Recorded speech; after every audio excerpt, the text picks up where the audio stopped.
Hai, saya Joe. Balik lagi di Dinding Joe. Mika Miller lahir pada tanggal 7 Maret 1994 di Wichita, Kansas, dari orang tuanya yang bernama Michael Francis dan Angelita Ramirez. Dia memiliki 4 saudara perempuan, yaitu Anna, Sierra, Abby, Destiny, dan 1 saudara laki-laki yang bernama Nathaniel.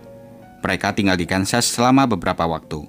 Setelah itu, keluarga Mika pindah dan menetap di Carolina Selatan pada tahun 2007. Mika adalah wanita yang energik, suka berpetualang dan penuh semangat.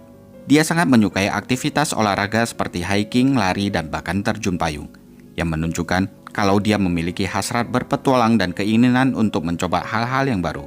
Selain itu, Mika juga dikenal sebagai pekerja keras. Dia menyukai tantangan dan berani mengambil resiko agar berhasil dalam segala hal yang dia inginkan. Mika sangat dekat dengan keluarganya. Dia selalu memastikan untuk tetap berhubungan dengan orang-orang yang dia sayangi. Pada tahun 2009, ketika Mika berusia 14 tahun, dia bertemu dengan John Paul Miller yang usianya 14 tahun lebih tua darinya. Mereka bertemu di gerejanya John, di mana Mika bergabung sebagai anggota kelompok remaja. Awalnya keduanya hanya berteman, tetapi seiring bertambahnya waktu mereka semakin dekat. Persahabatan pun berubah menjadi sebuah hubungan asmara. Dan akhirnya pasangan itu menikah pada tanggal 7 November 2017 ketika Mika berusia 23 tahun dan John berusia 38 tahun. Keduanya tidak dapat dipisahkan. Mereka menghabiskan waktu hampir setiap hari selalu bersama. John adalah seorang pendeta di gereja Solid Rock di Myrtle Beach, Carolina Selatan.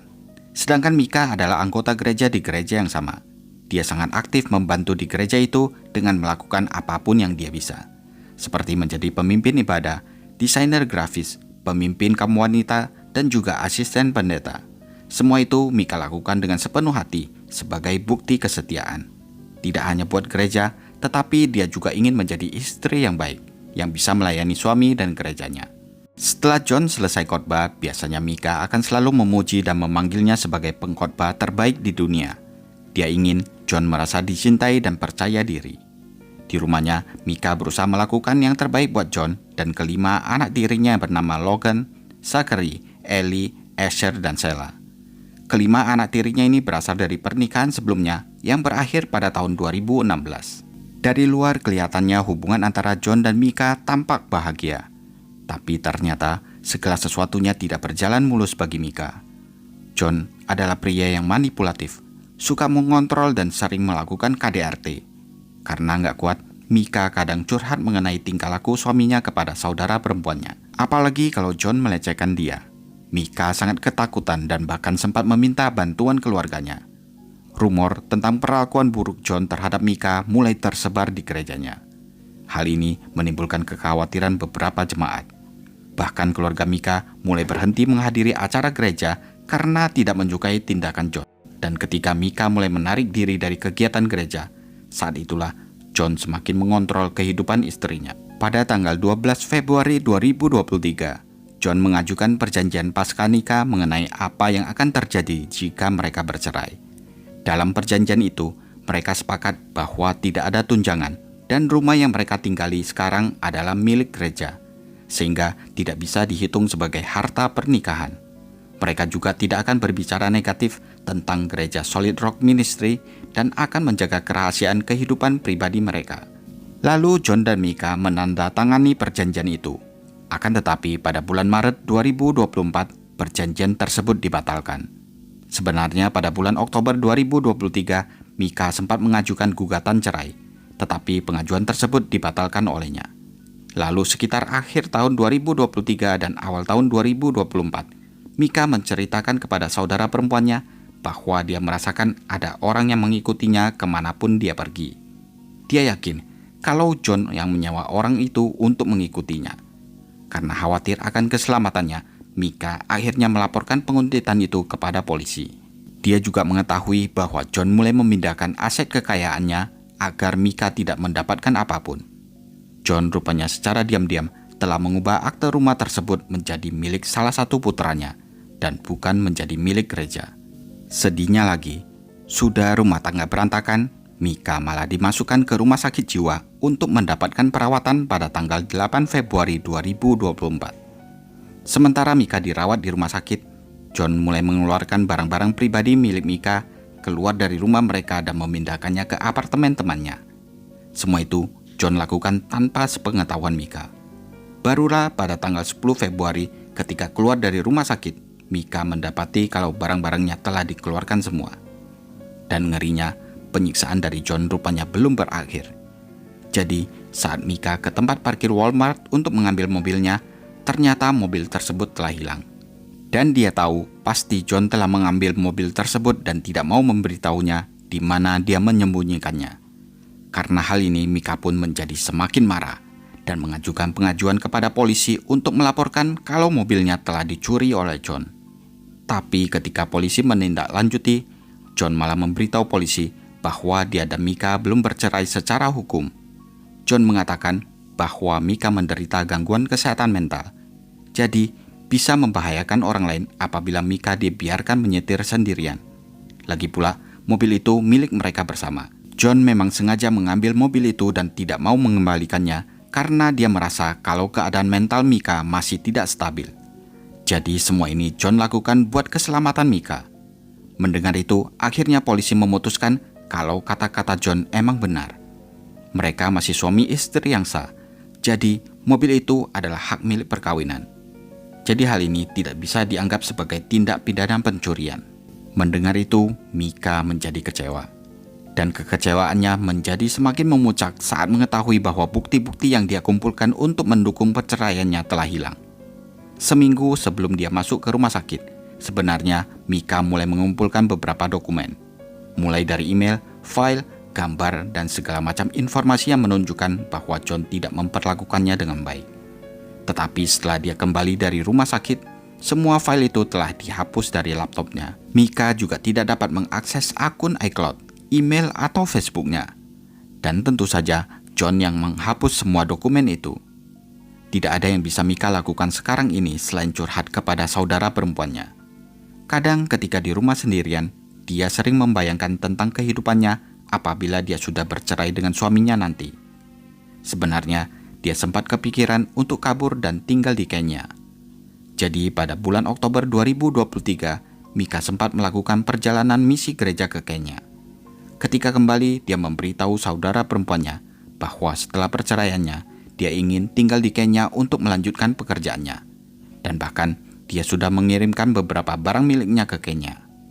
Tapi di waktu yang sama, Mika merasa takut untuk mengajukan cerai. Dia merasa nyawanya akan diambil darinya jika dia meninggalkan John. Mika menulis pesan kepada saudara perempuannya dan berkata, "Jika nantinya aku berakhir dengan peluru di kepalaku, itu bukan aku yang melakukannya. Itu adalah kerjaan John." Pada tanggal 11 Maret 2024, Mika menelpon polisi Horry County untuk melaporkan bahwa ban mobilnya telah rusak saat dia berada di dermaga Springmead. Mika bercerita, pada saat dia sedang memasuki dermaga, tiba-tiba dia mendengar suara letusan. Dengan cepat, Mika langsung keluar dari mobil dan melihat ke arah ban untuk mengecek apa yang terjadi. Ternyata seseorang telah memasukkan silet ke dalam ban mobilnya. Dan kejadian ini sebenarnya sudah terjadi untuk yang kedua kalinya dalam minggu itu. Setelah seorang polisi tiba di lokasi dan membantunya mengganti ban serep, Mika pun melanjutkan perjalanannya dan mampir ke pompa bensin. Saat dia sedang membeli bensin, tiba-tiba John datang dan mencoba mengajaknya berbicara. Mika tentu saja tidak mau. Dia mengeluarkan telepon untuk merekam kejadian tersebut. Kemudian melaju pergi membawa mobilnya ke dealer Honda untuk mengganti ban mobilnya. Pada saat itulah, mekanik mobil memberitahu Mika bahwa mereka telah menemukan alat pelacak GPS di mobil itu. Mika yakin suaminya lah yang bertanggung jawab atas kerusakan pada ban mobilnya. Dan ini juga meyakinkan dia bahwa selama ini dia tidak berhalusinasi. Dia emang benar-benar sedang diikuti dan dilacak oleh John. Setelah mengetahui hal ini, Mika segera pergi ke kantor pengadilan setempat bersama seorang petugas polisi untuk mendapatkan surat perintah penahanan terhadap John. Sewaktu di sana, polisi memperhatikan ada sebuah mobil Honda Accord putih melaju perlahan melewati mereka. Lalu, tiba-tiba mobil itu melaju kencang dan pergi begitu saja. Mika memberitahu polisi kalau yang ada di mobil itu adalah suaminya. Dia kemudian menyerahkan alat pelacak GPS kepada polisi untuk diselidiki. Menurut Nathaniel, saudara laki-lakinya Mika, dia sebenarnya pernah dikirimi Mika sebuah email di mana John meminta maaf atas kerusakan yang terjadi pada ban mobil Mika. Sebenarnya saat itu, John marah ketika Mika curhat ke keluarganya, dan itu membuat John ingin menyakitinya. Dalam email itu, John menulis, "Ketika seseorang menyakitiku, aku akan menyakiti mereka kembali daripada memaafkannya. Akan kuserang dan akan kusakiti mereka." Di bulan April 2024, Mika juga memberitahu Nathaniel tentang beberapa dokumen untuk perceraian yang telah dia persiapkan. Dia ingin Nathaniel bisa membantunya dalam mengambil keputusan. Sayangnya, semua dokumen itu telah hilang. Akhirnya, karena Mika tidak kuat menghadapi pelecehan dan tekanan yang semakin meningkat, dia kemudian memposting video ke media sosial. Dia menceritakan perjuangannya sekaligus memberikan semangat kepada mereka yang mengalami hal yang sama. Singkat cerita, Mika pada akhirnya mengajukan gugatan cerai kepada John untuk kedua kalinya pada tanggal 25 April 2024. 2 hari kemudian, pada tanggal 27 April, dari rekaman kamera CCTV di pintu rumahnya, terlihat Mika meninggalkan kediamannya pada pukul 10.13 pagi dan kembali pada pukul 11 siang. Kemudian meninggalkan rumahnya untuk kedua kalinya pada pukul 11.38 siang. Pada pukul 12.12 siang, Mika terlihat di rekaman sedang berjalan di Pegadaian Dix. Dia terlihat membeli senjata dan amunisi, lalu meninggalkan toko itu pada pukul 12.34. Kemudian pada pukul 13.06, dia terlihat melakukan perjalanan di sepanjang Highway 501. Di jam 14.54, Mika sempat menelpon 911 dan memberitahu petugas operator bahwa dia sedang berada di Taman Nasional, tepatnya di Lumber River State Park, Robeson County. Kepada 911 dia bertanya, apakah teleponnya dapat dilacak karena lokasinya sudah dihidupkan. Setelah itu, dia memberitahu petugas operator bahwa dia akan bunuh diri dan ingin keluarganya tahu di mana mereka akan menemukannya. Sebelum petugas operator bertanya lebih lanjut, Mika mengakhiri panggilan tersebut. 1 jam kemudian pada pukul 15.50 sore, polisi tiba di TKP. Para petugas menjelajahi lokasi itu dan menemukan mobil Mika di sana. Di kursi penumpang, polisi menemukan kotak senjata Sig Sauer, sekotak amunisi, dan kwitansi pembelian barang tersebut.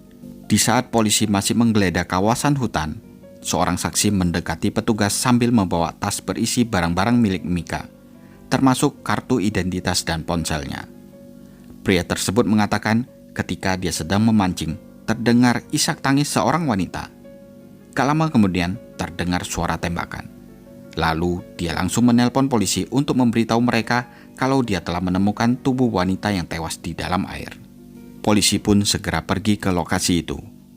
Selain diketemukan tubuh Mika, di pinggir sungai, polisi juga menemukan pistol Sig Sauer 9 mm yang cocok dengan nomor seri senjata yang dibeli Mika pada 1 hari sebelumnya. Jenazah Mika langsung dikirim untuk diautopsi. Para ahli memutuskan bahwa dia meninggal karena 1 luka tembak di kepalanya, dan memutuskan bahwa penyebab kematiannya adalah bunuh diri. Sehari setelah kematian Mika yang tragis, John kembali ke gereja untuk menyampaikan khotbah. Di akhir kebaktian, dia meluangkan waktu sejenak untuk berbicara tentang kematian istrinya. John mengatakan bahwa dia mendapat telepon tadi malam yang memberitahunya bahwa istrinya telah meninggal, dan kematian itu diakibatkan oleh Mika sendiri. Mika mempunyai masalah kesehatan mental dan tidak mau meminum obatnya. Kemudian John mengumumkan bahwa dia akan cuti dari gereja untuk berduka dan menyembuhkan luka hatinya dengan damai. Dia juga meminta agar jemaatnya tidak membicarakan hal tersebut di luar. Setelah kematian Mika, teman-teman Mika dan media massa mulai berspekulasi dan mempertanyakan kematian Mika. Apakah dia benar-benar bunuh diri, atau suaminya yang bertanggung jawab atas kejadian itu? Kecurigaan itu semakin bertambah ketika tersiar kabar bahwa John sedang menjalin hubungan dengan wanita lain sebelum Mika menggugat cerai. John rupanya berkenalan dengan seorang pramusaji yang bernama Christiana. Mereka berkenalan di kafe. Jadi saat itu, John meninggalkan uang tips dalam jumlah yang cukup besar beserta nomor teleponnya di meja saat selesai makan. Sejak mengetahui nomor telepon John, Christiana pun sering mengajak John chatting. Bahkan pada tanggal 4 Maret 2024, ada pesan dari Christiana yang mulai menjurus ke arah seksual. John bahkan meminta foto selfie Christiana. Ketika Christiana mengirim satu foto, John memuji dan mengatakan betapa cantiknya dia dan meminta foto Christiana yang memakai bikini. Beberapa saat setelah percakapan itu, Christiana merasa kalau John adalah seorang pria yang sudah menikah. Dia melihat ada beberapa tanda bahaya dari John. Christiana juga mendengar rumor dari orang lain yang mengenal John dan semuanya berbicara tentang perilaku negatifnya. Tadinya, ketika Christiana menemukan halaman Facebook Mika, dia ingin mengirim pesan dan memperingatkan Mika akan kelakuan John. Tapi karena Christiana tahu bahwa Facebooknya telah dioperasikan oleh John, dia memutuskan untuk membatalkannya. Sehari setelah Mika meninggal, ketika Christiana melihat beritanya, dia mengirim SMS ke John menanyakan, apakah ada kabar terbaru? John menjawab, ya, banyak banget. Aku akan mengirimnya nanti. Kemudian di akhir pesan itu, John menambahkan emotikon orang tertawa. Christiana tentu saja merasa sangat terganggu oleh balasan John. Gak selayaknya seorang suami yang baru ditinggal mati oleh istrinya menceritakan hal itu dengan tertawa terbahak-bahak. Sementara itu, polisi mulai menyelidiki keberadaan John di hari dan jam saat Mika kehilangan nyawanya. Dan ternyata, pada malam tanggal 26 April 2024, John sempat melakukan perjalanan dari Myrtle Beach ke Charleston untuk menghadiri acara olahraga. Kehadirannya di acara tersebut dikonfirmasi oleh seorang saksi. Lalu pada tanggal 27 April di hari kematian Mika, John terlihat mengemudi di sepanjang Jalan Raya 501 dari arah Charleston kembali ke Myrtle Beach. Dari rekaman CCTV, pada pukul 13.35, John terlihat di toko 41 and Grill yang berjarak sekitar 41 menit berkendara dari Taman Nasional Lumber River State Park, di mana pada pukul 14.54, Mika menelpon dan memberitahu bahwa dia akan bunuh diri. Meskipun begitu, tidak ada informasi ataupun bukti yang menunjukkan kalau John berada di taman itu.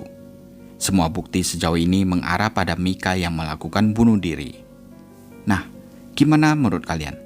Tulis di kolom komentar ya. So today my heart's a little heavy.